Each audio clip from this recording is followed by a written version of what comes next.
비오는 주말의 기태언니입니다. 예. 자, 76쪽 한번 보죠. 우리 계속 이어서 갈 거고요. 제가 오늘 12강까지 해서 그 문법 부분은 다 끝내려고 해요. 자, 76쪽 보시면 출제 키워드 27 해가지고요. 자, 사이시호 표기하는 거 나와 있죠. 그래서 사이시호 표기 원칙에 따라서 정확하게 표기해야 되고요. 그다음에 예외적인 경우들. 이게 그죠? 예외가 많기 때문에 이런 것들 잘 보셔야 되고요. 일단 사이시옷의 표기 조건 한번 보시죠. 하나 이상의 순 우리말이 포함된 합성어. 우리 한글 맞춤법 30항에는 이렇게 나와 있기는 한데 정확하게는 합성 명사고요. 그 다음에 순 우리말이 포함된 합성어라고 했을 때 구조 자체가 그죠? 이런 거 조심해야 돼요. 순 우리말끼리 결합되어 있거나 아니면 이제 순 우리말과 그죠? 한자어가 결합돼 있는 경우 물론 이거 같은 경우는 순서 바뀌어도 되죠. 한자어가 먼저 나오고 순 우리말이 뒤에 결합하는 경우 딱 여기에 제한되는 경우고요. 그 다음에 앞말이 모음으로 끝날 때 이 기본적인 조건이죠. 하나 이상의 순 우리말이 포함된 합성어에서 앞말이 모음으로 끝날 때 뒷말이 첫 소리가 된 소리로 나는 거 기본 조건이 그죠? 우리 된소리의 짝을 가지고 있는 게 구두 버서조기 때문에 구두 버서조로 시작하는 말이 왔을 때 된소리로 발음이 되고요. 그때 뭘 적는다? 사이시옷을 적는다. 대표적인 거 하나 보죠. 우리 꼭지점 같은 경우는요. 꼭지 해가지고요. 순 우리말 그 다음에 점이라는 한자의 결합으로 되어 있고요. 앞말 모음으로 끝나고 지읒이 왔기 때문에 꼭지점이라고 된소리로 발음이 됩니다. 그죠? 사이시옷과 관련된 부분은 바로 요 부분이에요. 요거는 우리가 말 그대로 된소리 되기 위한 거고요. 그 다음에 이럴 때 뭘 적어준다? 사이시옷 적어준다는 거고요. 물론 발음까지 공부하신 분들은 사이시옷 같은 경우에 디귿으로 발음하는 것도 허용한다. 이건 가볍게 환기만 하세요. 지금은 사이시옷 적는 규정이 중요한 거죠. 전세 더하기 집도 전세집이라고 발음되기 때문에 사이시옷 적고요. 그 다음에 똑같은 조건에서 뒷말의 첫 소리가 니은 미음이면 그죠? 무슨 소리가 덧나요? 예, 앞말의 받침에 니은 소리가 덧납니다. 그래서 아랫니 같은 거 한번 보죠. 우리 왜 이 아랫니가 치아를 뜻하는 이가 되는데요. 이가 결합한 게 아니라 우리 왜 치아를 뜻하는 이 같은 경우는 다른 말 뒤에서 니로 적게 되죠. 그래서 아래 더하기 니 이렇게 되는 거고요.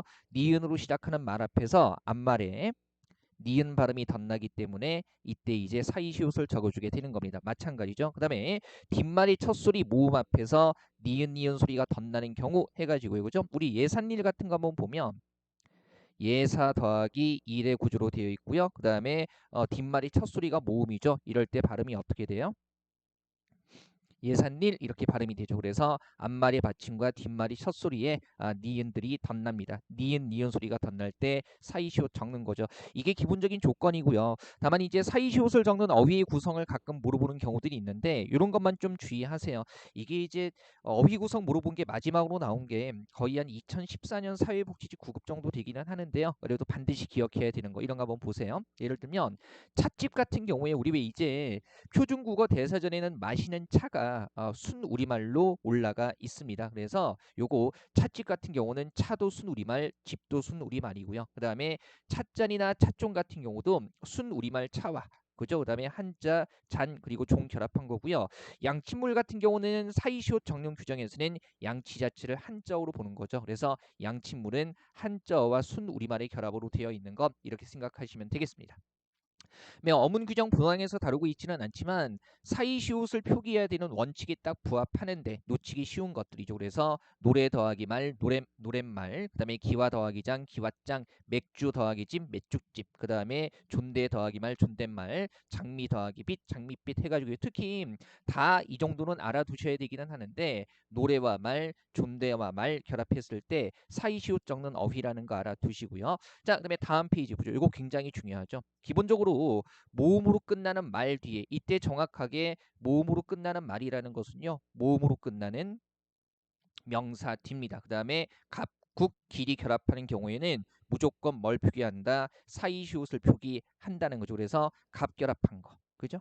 뭐 덩치값, 담배값, 절대값, 죄값, 최대값, 그 다음에 국 결합한 거, 그죠? 김치국, 만둣국, 선지국, 북엇국, 순댓국, 그 다음에 길 결합한 거, 고갯길, 기찻길, 등굣길, 하굣길, 혼사길 이런 것들은 다 무조건 사이시오 표기한다라는 거. 일단 갑, 국, 길 자체가 뭐가 되는 겁니까? 순 우리말이기 때문에 어휘 조건 따지기 복잡하지는 않죠. 자, 다시 한번이요. 모음으로 끝나는 말 뒤에, 그죠? 모음으로 끝나는 정확히 명사 뒤에 갑, 국, 길이 결합하는 경우에 무조건 무조건 뭘 표기한다? 사이시옷을 표기한다. 알아두시고요. 자, 중요한 건 이제 이런 거죠. 예외들이 많다라는 거. 즉 유사한 어휘 구성이 나타나는데도 사이시옷을 적지 않은 예외들이 많습니다. 그래서 기와 더하기 집 같은 경우는 어떻게 해요? 기와 집 발음도 예사 소리로 하고요. 당연히 사이시옷을 적지 않습니다. 기와 짱하고는 달라지죠. 우리 방금 전에 76쪽에서 봤어요. 그 다음에 말 들어가는 친구들 중에서 사이시옷 적지 않는 거. 이거 꼭 기억해야 되죠. 좀 전에 노랫말이나 존댓말 같은 경우는 사이시옷 적었었어요. 그죠? 니은 소리가 덧나서. 반면에 뭡니까? 머리말, 꼬리말, 예사말, 인사말, 반대말은요. 사이시옷을 적지 않습니다. 자, 우리 이렇게 외웠죠? 머리랑 꼬리랑 예사말로 인사하는 거 저는 반대라고요. 윗사람, 아랫사람 다 서로 존중해야 되기 때문에 한자어 같은 경우에 우리 왜 기본적으로 하나 이상의 순 우리말이 결합되어 있을 때 사이시옷을 적는 거기 때문에 어휘 전체가 한자어일 때 사이시옷을 적지 않습니다. 다만 예외로 곳, 숫, 찻, 홑 해가지고요. 이것은 사이시옷을 적는다는 거 알아두시고요. 그러면 당연히 생각해보면 삼음절 이상의 한자어에서는 절대로 사이시옷을 적지 않겠죠. 그래서 대표적으로 마국간이나 전세방 최근 출제 어휘이기도 합니다. 기본적이죠. 자, 전세빵이라고 된 소리로 발음되기는 하지만 어휘 전체가 한자어이기 때문에 사이시옷 적지 않습니다. 뭐 이런 것도 살짝 응용해 보면 기찻간 같은 경우도 어때요? 이거 사이시옷 적으면 안 되죠. 그죠? 왜 그렇죠? 기차도 한자, 그다음에 간도 한자이기 때문이고요. 마구간하고 마찬가지죠, 뭐 그죠? 그다음에 우리 피자집 이런 것도 사이시옷 적지 않아요? 왜요? 일단 기본적으로 어휘 구성 자체가 순 우리말끼리 결합돼 있거나 순 우리말과 한자가 결합되는 경우인데 피자 같은 경우는 외래어기 때문에 사이시옷을 적는 범주에 들어가지 않습니다. 오렌지빛 같은 경우도 마찬가지죠. 그죠? 이것도 역시 외래어가 들어가 있기 때문에 사이시옷 적지 않아요. 기본 조건 알고 있으면 확정하기는 편할 겁니다. 자, 핵심 기출문제 한번 보죠. 어법에 맞는 거라고 해가지고요. 사이시옷 규정 물어보고 있고요. 우리 좀 전에 봤지만 1번에 노래 더하기 말은 어떻게 적어야 돼요? 노랫말 이렇게 적어야 되고요. 말 결합했을 때 사이시옷 적지 않는 예외 했어요. 그 다음에 국 결합하면 무조건 사이시옷 적어야 되죠. 그죠? 그래서 순댓국, 그 다음에 길 결합해도 무조건 사이시옷 적어야 되죠. 하굣길. 그리고 인사말 같은 경우는요. 어때요? 머리, 꼬리, 예사, 인사, 반대, 사이시옷 적지 않죠? 정답은 4번입니다. 사이시옷은요. 너무 깊이 들어가기보다는 기본적인 범주에서 꾸준히 출제되고 있기 때문에 알아두셔야 되고요. 자, 그러면 78쪽 보시면 자, 맞춤법 중에서 준말 표기하는 거. 우리 왜 준말들 중에서요. 규칙에 따라서 좀 주의해야 되는 것들이 있죠. 그래서 1번 보시면 단어의 끝모음이 줄어지면서 남아있는 자음이 앞말의 받침으로 들어간 경우. 이를테면 가지다 같은 경우는요. 그죠? 어간 가지에 모음 이가 줄고 이렇게 되는데 남아있는 받침 지읒이 어떻게 돼요? 받침으로 들어가죠. 그래서 이런 식으로 준말에는요. 준말 자체에 뭘 허용하지 않아요? 모음으로 시작하는 어미 결합을 허용하지 않습니다. 맞춤법의 일관성 때문에 그렇죠. 그래서 예전에 교행직 범주에서요. 그죠? 이거 너 가져라 이런 것들 그죠? 같다라는 준말에는 모음으로 시작하는 어미가 결합할 수 없기 때문에 이런 거 안 되는 거고요. 그다음에 준말 중에서 대와 배로 적는 형태 이거 각각 우리가 되는 되어 그다음에 배는 되어의 준말이기 때문에 풀어보면 되고요. 보통 이제 이 되와 이 되가 들어가는 자리에는 단어 자체에 해를 넣었을 때 자연스럽다고 말씀을 드렸죠. 그래서 그렇게 띄면 안 돼, 안 돼 했을 때 우리 이것만 봤을 때 그죠? 안 해 이게 자연스러우니까 이거 연상해서 이렇게 되는 거고요. 그다음에 선생님을 뵀다 했을 때도요. 그죠? 했다와 핫다 중에 그죠? 당연히 했다가 자연스럽기 때문에 여기에 대응되는 뵀다 이렇게 들어가는 거죠. 다만 이제 우리가 편의상 이렇게 외운 거고요. 가장 기본적인 걸로 접근하면 굉장히 편해요. 예를 보세요. 예를 들면 그렇게 뛰면 안 돼라고 했을 때 우리 보세요. 얘 지금 뭐죠? 이게 더 편하죠. 되다의 되라는 어감만 나와 있죠. 그러면 우리 용언 같은 경우는 문장에서 단어로 쓰일 때 어감만으로 한 단어가 될 수 없습니다. 그래서 어감만 있는 이것은 맞춤법상 존재할 수가 없는 거죠. 그죠? 되다의 되라는 어간에다가 어미 붙어서 안 돼요 이렇게 쓰든가 아니면 안 돼 이렇게 써야 되고요. 그 다음에 선생님을 뵀다라고 했을 때는요. 되다의 되에다가 그저 과거 시제 선어만 어미 엇 들어간 거니까 그러면 되었의 준말 되었다나 뵀다 이렇게 써줘야 되는 거죠. 그죠? 용언 같은 경우에 어간의 어미가 결합해야만 한 단어로 쓰인다는 특징 생각하시면 굉장히 편할 겁니다. 그러면 3번에 이렇게 이어가 결합해서 주는 경우, 그죠? 요거 가운데 있는 이가 앞말에 붙을 수도 있고 뒷말에 붙을 수도 있다는 거죠. 누이었다 같은 경우는 어때요? 그러면 그죠? 뉘었다가 되거나 어떻게 누였다, 그죠? 누이가 줄면 뉘, 이엇이 줄면 엿 이렇게 되는 거죠. 파이었다 같은 경우는 어떻습니까? 그죠? 앞에 파이가 줄면 패였다, 그죠? 그 다음에 이엇이 줄면 뭡니까? 파였다 이렇게 되는 거고요. 이런 경우에는 팼다 이렇게 더 줄였을 수는 없죠. 패었다를 팼다 의미가 달라지니까, 그죠? 기본적으로. 그 다음에 조이어 같은 경우에 시험에 정말 많이 나온 친구죠. 그래서 앞에 거 두 개 줄이면 죄어, 뒤에 거 두 개 줄였으면 조여 이렇게 되는 거고요. 앞뒤로 중복해서 죄여 이러면 큰일 납니다. 그죠? 발음상 잘못된 습관 때문에, 그죠? 물론 이런 발음이 가능하기는 하지만 그런 발음 때문에 착각하게 되는데요. 죄어라고 하게 되면 이거는 죄, 조이, 그 다음에 여, 이어의 준말이기 때문에 조이이다라는 말이 존재하지 않으니까 쓸 수 없는 거죠. 그 다음에 4번도 많이 봤어요. 하나가 결합한 말의 활용형이 주는 경우에 우리 되게 쉽죠. 울림소리 뒤에서는 하의 아가, 즉 울림소리 뒤에서는 뭡니까? 똑같이 울림소리인 모음아만 줄게 되는 겁니다. 그러면 흔하다 같은 경우에 지금 니은이 모음과 더불어서 울림소리죠. 빠지면 뭡니까? 남아있는 히읗과 디귿이 축약돼서 흔타 이렇게 되는 거고요. 만만하지 않다 같은 경우에 역시 만만 자체가 울림소리로 끝나기 때문에 아만 빠지면 히읗과 지읒 축약돼 가지고요. 만만치 않다 이렇게 되는 거고요. 다만 여기서 한 걸음 더 나가게 되면 치와 안이 줄면 이중모음 야로 주는 게 아니라 이렇게, 그죠? 지읒이나 치읒 요거기 때문에 만만찮다 해가지고 요거 단모음 아로 표기하게 된다라는 거 요거 알아두시면 되죠. 그 다음에 반대 안울림 소리 뒤에서는 연상할 때 하가 통째로, 즉 안울림 소리 히읗까지 다 빠지게 되는 거죠. 그래서 울림 소리 뒤에서는 울림 소리 아가 줄고 안울림 소리 뒤에서는 안울림 소리 히읗까지 다 빠지는 겁니다. 그러면 생각 익숙했을 때, 그죠? 안울림 소리 뒤에서 히읗까지 다 빠지면 생각 건데, 그죠? 뭐 짐작 건데 이렇게 써야 되고요. 그 다음에 익숙하지 않다 같은 경우도요, 그죠? 하가 통째로 빠지니까 익숙지 않다 이렇게, 익숙치가 아니고요, 그죠?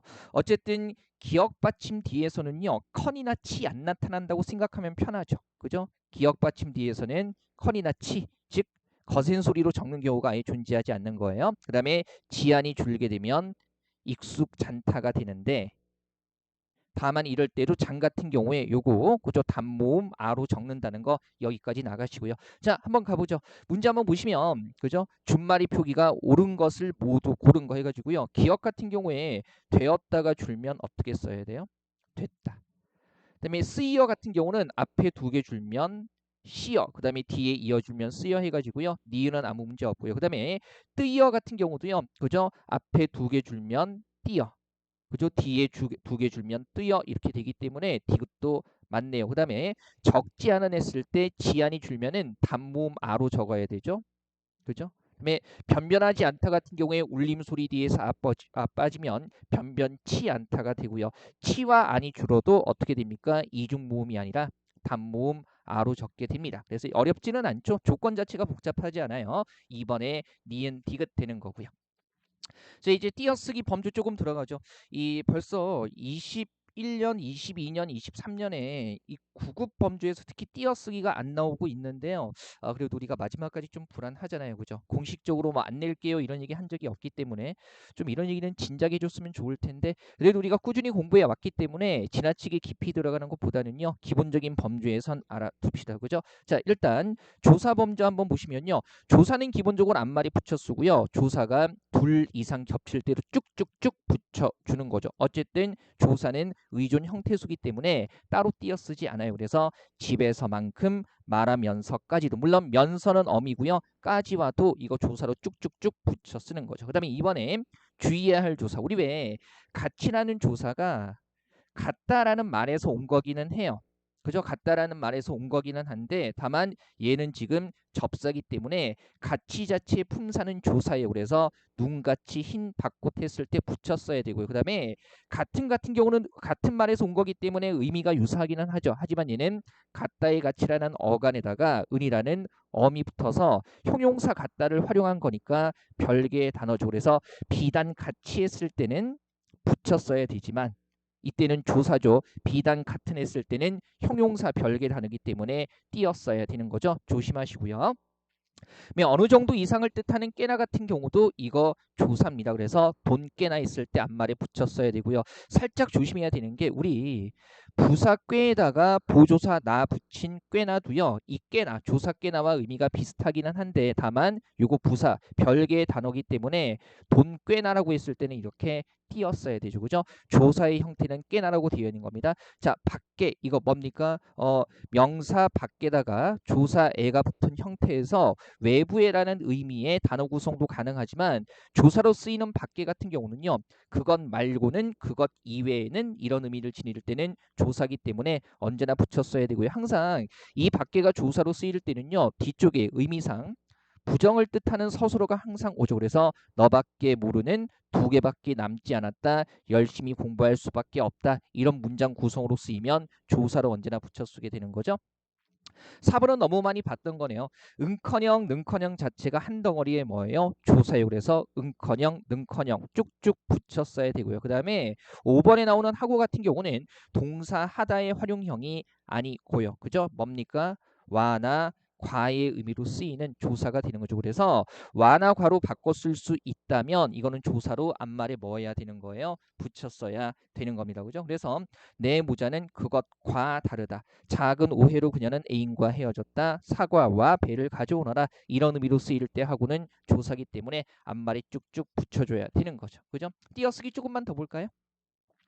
띄어쓰기는요. 원체 이제 그 선택지가 복합적으로 나오기 때문에 중요한 거 쫙 정리하고요. 문제는 몰아서 좀 볼게요.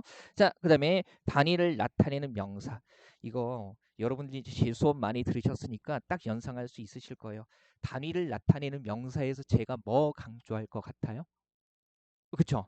절대로 붙였을 수 없는 경우. 뭐 한글로 수량, 수요를 나타낼 때는 절대로 붙였을 수 없다라는 거 그죠? 일단 단위를 나타내는 명사를 붙였을 수 있는 경우는요. 아라비아 숫자 뒤, 그죠? 한글로 적는 게 아니라 아라비아 숫자 자체로 적을 때는요, 그죠? 붙였을 수 있습니다. 물론 원칙은 띄어 쓰는 거죠. 그래서 이렇게 붙여 쓰게 되고요. 그다음에 순서를 나타내는 경우에, 그죠? 그래서 제일과 이 제는 접두사기 때문에 따로 띄어 쓰면 안 돼요. 그죠? 그래서 이거 안 되고 원칙적으로 쓴다면 제1과 그 다음에 첫 번째 과라는 순서기 때문에 이렇게 붙여 쓰는 것도 가능한 거죠. 3학년 6층, 세 번째 학년 여섯 번째 층이고요. 그죠? 그 다음에 뭐 나와 있지만 차례를 나타내는 제 같은 경우에 뭡니까? 접두사기 때문에 절대로 예언자 따로 쓰지 않아요. 그래서 이렇게 쓰는 거 불가능하다는 거 꼭 기억하셔야 되고요. 원칙 허용이죠. 그 다음에 단위를 나타내는 명사를 붙여 쓸 수 없는 경우 요거 조건 잘 따져야 되죠. 뭡니까? 한글로 수요나 양을 나타낼 때 일단 단위를 나타내는 명사 띄어 쓰는 건 원칙에 부합하는 거고요. 아라비아 숫자 자체로 표기할 때는 언제나 붙여 쓸 수가 있죠. 그죠? 그다음에 이렇게 그죠? 한글로 지금 양 그죠? 양을 나타내기 때문에 7살 이렇게 붙여 쓸 수는 없는 겁니다. 확인하시고요. 그다음에 출제 키워드 31 한번 보시면 띄어쓰기 관련해 가지고요. 보조 용언의 띄어쓰기 이렇게 해서 나와 있습니다. 그죠? 일단 기본적으로 본용언, 보조 용언도요. 각각 별개의 단어이기 때문에 띄었어야 하는데 다만 가독성을 높이기 위해서 그죠? 붙여 쓰는 거 허용하는 경우가 있죠. 그래서 일단 본용언 다음에 그죠? 아어라는 연결음이 나오고 보조 용언이 나오는 경우에 그래서 먹어 보았다라고 했을 때 본용언 보조 용언이고요. 어디에 보조 용언이 붙어 있기 때문에 붙여 쓰는 거 허용을 하는 거죠. 그다음에 자, 본용언 다음에 보조 용언이 나오는데 보조 용언이 의존 명사에 하다가 싶다가 결합해서 통째로 하나의 보조 용언이 됐을 때도요. 붙여 쓰는 게 허용이 되죠. 그래서 원칙이고 아는 체한다. 붙여 쓰는 거 허용되죠. 그죠? 이거하고 참고해서 봐야 되는 게 직하다 구성도 마찬가지예요. 그래서 이를테면 먹음 띄고 직하다, 먹었음 직하다, 그죠? 뭐 이렇게 띄어 쓰고 붙여 쓰는 거 다 확인이 되는 거죠.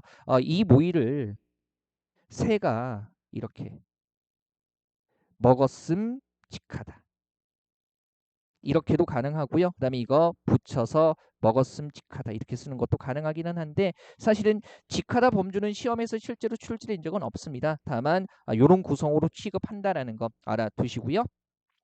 그다음에 붙여 쓸 수 없는 경우가 오히려 중요하죠. 그죠? 반드시 띄어야 되는. 이를테면 앞말에 조사가 붙은 경우 먹어는 보았다 본용언 보조용언이지만 본용언 뒤에 는이라는 조사 붙어 있기 때문에 붙여 쓸 수 없고요. 그다음에 앞말이 그죠? 본용언이 합성 용언인 경우에 그래서 이거 보면 떠내려가 버렸다의 이 떠내려가 자체가 뭡니까? 떠내려가가 뜨다 내리다 가다 해가지고요 합성 용언이기 때문에 이럴 때도 절대로 붙여 쓸 수가 없습니다. 그죠? 그다음에 3번에 중간에 의존명사나 하다 싶다 사이에 조사가 들어간 경우 보통 우리가 비가 올 듯 싶다라고 그냥 썼을 때는요. 비가 올 듯 싶다. 이렇게도 쓰고요. 그죠? 그 다음에 지금 얘가 의존명사에 싶다가 결합한 것이기 때문에 어떻게 해요? 붙여 쓰는 것도 가능하죠. 근데 이런 구성에서 의존명사와 하다 싶다 사이에 조사가 이렇게 들어가게 되면은 이게 조사 결합하면서 별개의 명사로 쓰이기 때문에 올 듣도 싶다 별개의 단어로 움직이는 경우고요. 이런 경우에는 절대로 붙여 쓰지 않습니다. 그죠? 그래서 뭐 크게 어렵지는 않은 부분인데 다시 한번 기본적인 거 확인하시고요. 자, 8강은 요 정도에서 마무리하고요. 9강에서 계속 이어가도록 하겠습니다.